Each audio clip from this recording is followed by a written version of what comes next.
नमस्कार दोस्तों, चाहे मर जाना लेकिन ये 3 बातें पत्नी को कभी मत बताना।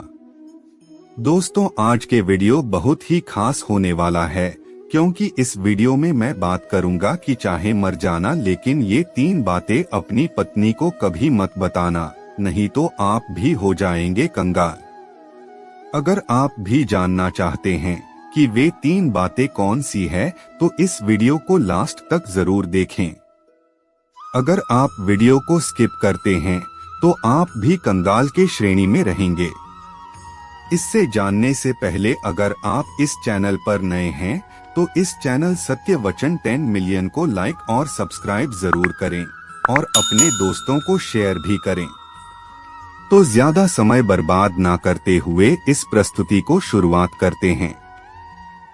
प्रिय दर्शकों, आज हम एक छोटी सी ज्ञानवर्धक और प्रेरणादायक कहानी के माध्यम से समझते हैं कि आखिर ये 3 बातें अपनी पत्नी को क्यों नहीं बताना चाहिए। प्रिय दर्शकों, एक बार की बात है, प्राचीन काल में एक नगर में राम गोपाल नाम के एक व्यक्ति रहता था। राम गोपाल मन के बहुत ही भोला था और सीधा साधा ईमानदार था। राम गोपाल अपने जीवन में कभी कोई प्रकार का पाप नहीं किया था। राम गोपाल के पत्नी जो थी थोड़ी भुलक्कड़ स्वभाव की थी और राम गोपाल के छोटे छोटे बच्चे भी थे। प्रिय दर्शकों, राम गोपाल अपनी पत्नी से किसी भी प्रकार के किसी भी बात को नहीं छुपाता था और राम गोपाल अपने घर में अकेले ही काम करने वाला था। जिस नगर में राम गोपाल रहता था उस नगर में राम गोपाल सबसे गरीब था। उसके अलावा उस नगर में कोई भी गरीब नहीं था, तो हर कोई राम गोपाल की पत्नी और राम गोपाल को गरीब होने पर मजाक उड़ाया करते थे। प्रिय दर्शकों, राम गोपाल अपने ही गांव में जो बड़े बड़े सेठ थे उनके यहाँ नौकरी किया करता था और उनके यहाँ उनके गायों और भैंसों को चराया करता था और इसी से राम गोपाल का घर चल रहा था। उनसे ही 2 वक्त के रोटी मिल रही थी। परंतु एक दिन की बात है, किसी कारण वश राम गोपाल जिस सेठ के यहाँ काम किया करता था उस सेठ ने राम गोपाल को बुलाता है और राम गोपाल से कहता है कि राम गोपाल, तुम्हें कल से आने की कोई जरूरत नहीं है क्योंकि हमने तुम्हारे अलावा किसी दूसरे को काम पर रख लिया है। इसकी वजह से हम तुम्हें नहीं रख पाएंगे और तुम्हारे जो पिछले महीने के पगार है उसे ही तुम ले सकते हो और यहाँ से जा सकते हो। उसके बाद राम गोपाल अपने सेठ से पिछले महीने का पगार लेकर अपने घर आ जाता है। राम गोपाल बहुत ही दुखी होता है और फिर राम गोपाल अपने घर आकर जैसे ही अपने पत्नी को पैसे देता है, राम गोपाल की पत्नी बहुत ही खुश होती है। परंतु उसके बाद राम गोपाल जब अपनी पत्नी को बताता है कि नौकरी छूट गई है, अब कल के बाद मैं कहीं नहीं जाऊंगा। उस दिन के बाद राम गोपाल अपने घर में ही रहता था क्योंकि राम गोपाल के पास अब कोई काम नहीं था। प्रिय दर्शकों, देखते ही देखते कई दिन बीत गए लेकिन राम गोपाल को कोई भी काम नहीं मिल रहा था। घर में जो रखे पैसे थे जो उसे उसके सेठ ने दिए थे वो भी धीरे धीरे खर्च हो रहे थे। राम गोपाल इस बात को सोचने लगता है कि अब हमारे घर का खर्चा कैसे चलेगा। हमारे घर में कमाने वाला मैं अकेला हूँ, कुछ न कुछ तो करना ही होगा वरना तो हम भूखे मर जाएंगे।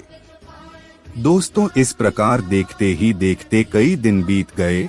एक दिन ऐसा समय आता है कि राम गोपाल के घर में खाने के लिए एक भी दाना नहीं बचता है। राम गोपाल बहुत ज्यादा उदास हो जाता है और फिर मन ही मन अपने आप को कोसने लगता है। और फिर एक दिन की रात को राम गोपाल को अपनी पत्नी और अपने बच्चों के साथ भूखा ही सोना पड़ता है। और फिर दूसरे दिन जैसे ही सवेरा हुआ, राम गोपाल घर से थोड़ी दूर एक जंगल में जाता है। जंगल में जैसे ही लकड़ियां काटने के लिए जाता है तो राम गोपाल को एक संत दिखाई देते हैं। तो राम गोपाल उस संत के पास जाता है जैसे ही राम गोपाल उस संत के पास जाता है तो वह संत आंखें खोल लेते हैं।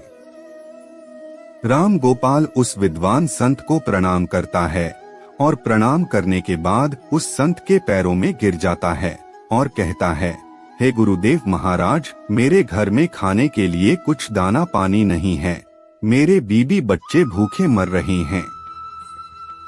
कृपा करके मुझे कुछ ऐसा सुझाव दे जिससे मेरा घर ठीक से चल सके।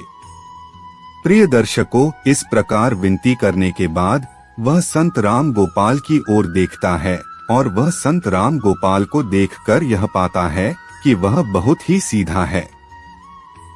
उसने अपने जीवन में कोई पाप नहीं किया है। उसके स्वभाव को देखकर वो विद्वान साधु राम गोपाल से कहता है कि राम गोपाल, मैं तुम्हें आज एक ऐसे पेड़ के बारे में बताने वाला हूँ जिस पेड़ के नजदीक जाकर उस पेड़ से तुम जो भी मांगोगे वह पेड़ तुम्हें लाकर दे देगा। और अगर तुम उस पेड़ के लकड़ी का एक छोटा सा भाग तोड़ लेते हो या काट लेते हो तो वो सोने में बदल जाएगी। और इस तरह तुम अपने घर को चला सकते हो, अपने घर की गरीबी को दूर कर सकते हो।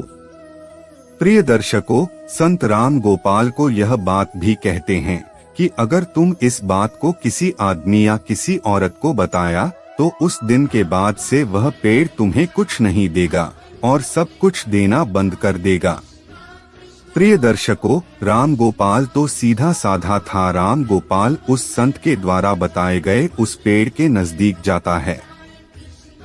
पेड़ के नजदीक जाकर राम गोपाल को सबसे पहले अपने बच्चे और बीबी की याद आ गई और राम गोपाल उस पेड़ से, उस वृक्ष से सबसे पहले एक बोरी चावल मांगता है।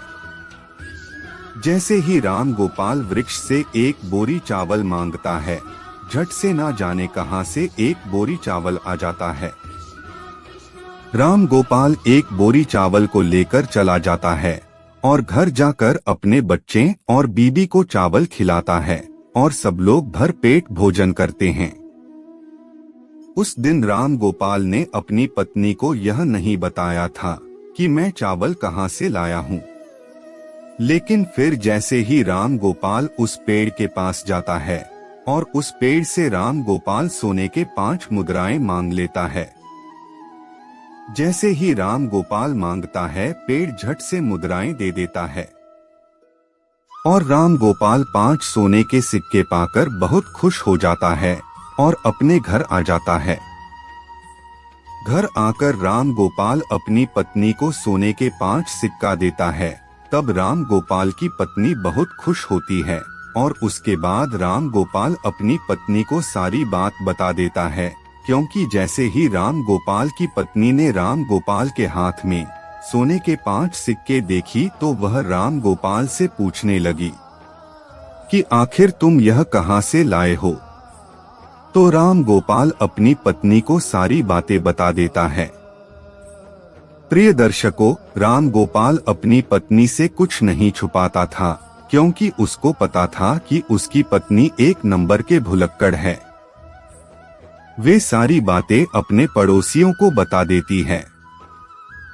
उसके बाद देखते ही देखते कई दिन बीतते गए। राम गोपाल इसी तरह रोज 5 सिक्के मांग कर लाने लगा और इस तरह राम गोपाल उस पेड़ से हजारों सोने के सिक्के मांग लेता है।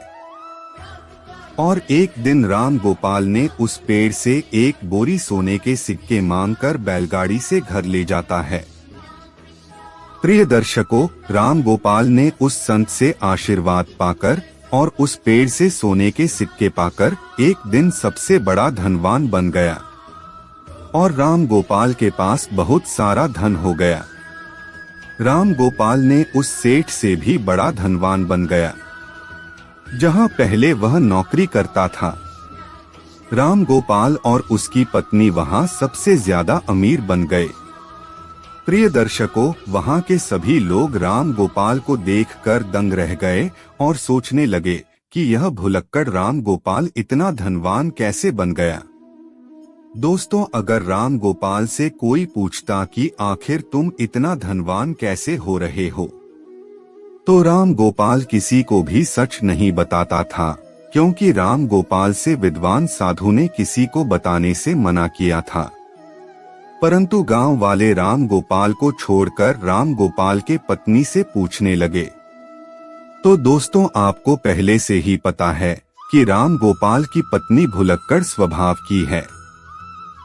उसके पेट में कोई भी बात नहीं पचती थी, तो राम गोपाल की पत्नी सारे गांव वालों को बता देती थी कि आखिर मेरा पति कहां से धन लाता है। इस तरह राम गोपाल की पत्नी गांव वालों को सारी बातें बता देती है। देखते ही देखते एक दिन जब राम गोपाल उस वृक्ष के पास धन लेने के लिए जाता है, तो वह वृक्ष राम गोपाल को धन नहीं देता है। राम गोपाल कई बार वृक्ष से मांगता है, लेकिन राम गोपाल को वृक्ष कुछ नहीं देता है। प्रिय दर्शकों, उस दिन राम गोपाल फिर से अपने घर जाता है और इस चीज के बारे में ज्यादा नहीं सोचता है। और दूसरे दिन भी राम गोपाल उस वृक्ष के पास जाता है और कई घंटों तक वृक्ष से मांगता है, लेकिन वृक्ष राम गोपाल को कुछ नहीं देता है और राम गोपाल को कुछ भी नहीं मिलता है। राम गोपाल निराश होकर कुछ सोचता हुआ घर आता है। घर पहुंचकर अपनी पत्नी से कहता है कि हे भाग्यवान, मैं उस वृक्ष के पास जाकर आया हूँ, वहाँ मुझे कुछ नहीं मिला। आज जब मैं धन मांगा तो वृक्ष ने कुछ नहीं दिया। कहीं तुम किसी को वृक्ष के बारे में बता तो नहीं दिया। तो प्रिय दर्शकों, राम गोपाल की पत्नी भुलक्कड़ स्वभाव की थी और वो अपने मन में किसी प्रकार के बात नहीं छुपाती थी और उसके मन में कोई संदेह नहीं है। राम गोपाल की पत्नी कहती है कि स्वामी, जब गांव वालों ने हमसे पूछा कि इतना सारा धन तुम्हारे पास कैसे आ रहा है, मैंने उन सभी को बता दिया कि एक वृक्ष से। राम गोपाल सब समझ जाता है कि सारी करतूत मेरी बीबी की है। उसके बाद राम गोपाल अपनी पत्नी को बहुत डांटता है और फिर इस तरह से कई महीने बीत जाते हैं।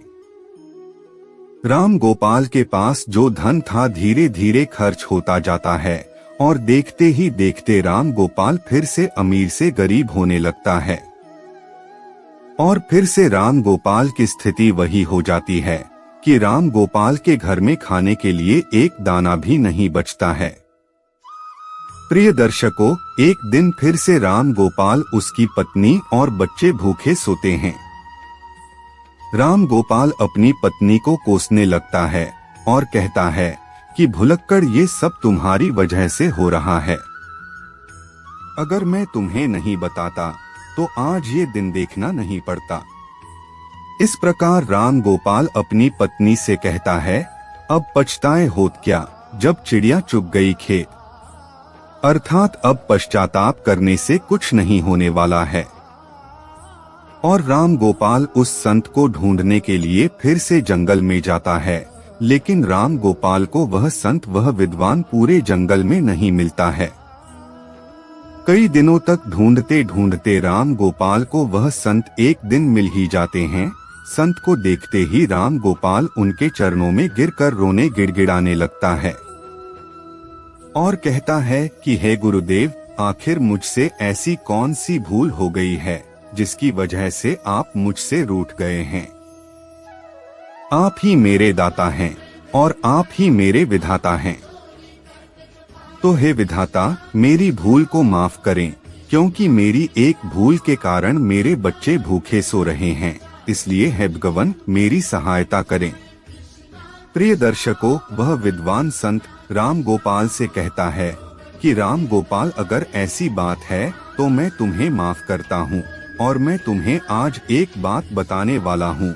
और मेरी बात यह है कि कभी किसी भी पुरुष को ये 3 बातें अपनी पत्नी को या फिर किसी स्त्री को नहीं बताना चाहिए।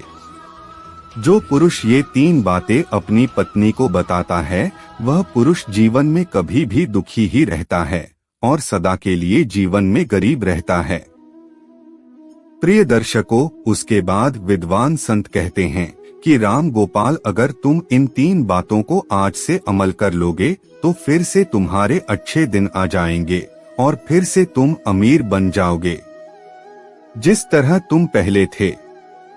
प्रिय दर्शकों, संत राम गोपाल को पहली बात बताने लगते हैं और कहते हैं कि सबसे पहली बात यह है कि किसी भी व्यक्ति को अपनी पत्नी को अपनी कमाई का जरिया नहीं बताना चाहिए, क्योंकि अगर आप अपनी पत्नी को कमाई का जरिया बता देते हैं तो आपके कमाई पर खर्च करने पर रोक लगा देती है, अर्थात उस धन को बिल्कुल भी खर्च नहीं करने देती और उस कमाई के बारे में गांव में ढिंढोरा पीट देती है और अपनी बड़ाई समझकर सभी को बता देती है और उसका भी मानहानि पुरुष को ही भुगतना पड़ता है। प्रिय दर्शकों, जिस प्रकार राम गोपाल के पत्नी ने गांव वालों से अपने कमाई का जरिया बताया था, ठीक उसी तरह किसी को भी अपनी पत्नी को कमाई का जरिया नहीं बताना चाहिए। प्रिय दर्शकों, संत ने दूसरी बात किसी भी पुरुष को अपनी पत्नी को अपनी कमजोरी नहीं बताना चाहिए के बारे में बताए हैं, क्योंकि जो पुरुष अपनी पत्नी को अपनी ही कमजोरी बताता है तो वह खुद फंस जाता है, क्योंकि आप अपनी पत्नी को अपनी कमजोरी बताते हैं तो वह बार बार आपके कमजोरी को पकड़ लेगी और आपसे अपना काम करवाने लगेगी। उस कमजोरी को पकड़कर आपको दबाने लगेगी। अगर आप अपनी कमजोरी अपनी पत्नी को बता देते हैं तो जीवन भर आप पछताते रहेंगे। इसलिए किसी भी व्यक्ति को अपनी कमजोरी अपनी पत्नी को नहीं बतानी चाहिए। प्रिय दर्शकों, विद्वान संत तीसरी बात राम गोपाल से कहते हैं कि अपनी पत्नी को अपने जीवन में हुए अपमान को कभी नहीं बताना चाहिए, अर्थात जो व्यक्ति अपनी पत्नी को अपने अपमान के बारे में बताता है तो आपकी पत्नी कोई भी लड़ाई झगड़ा में आपके अपमान वाली बात को दोहराते रहेगी, आपको परेशान करेगी, आपको मजबूर करेगी। इनके अंदर बहुत से बात छुपी होती है, लेकिन ये किसी को नहीं बताती है और ये दूसरे के बारे में और दूसरे के बात को सभी को बताती है। इसलिए अगर आप अपने अपमान के बारे में अपनी पत्नी को बताते हैं तो इसमें 100% मानहानि पुरुष को होती है। प्रिय दर्शकों, इसलिए ये 3 बातें किसी स्त्री या फिर अपनी पत्नी को नहीं बतानी चाहिए।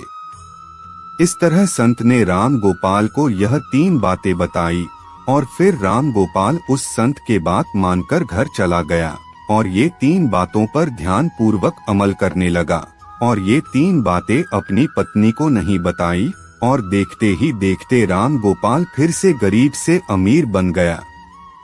इसलिए दोस्तों, ये 3 बातें अपनी पत्नी को कभी नहीं बताना चाहिए। प्रिय दर्शकों, वीडियो को लास्ट तक देखने के लिए आप सभी को बहुत बहुत धन्यवाद। दोस्तों, यह वीडियो अच्छी लगी हो तो लाइक और शेयर जरूर करें और कमेंट में जय श्री कृष्ण जरूर लिखें।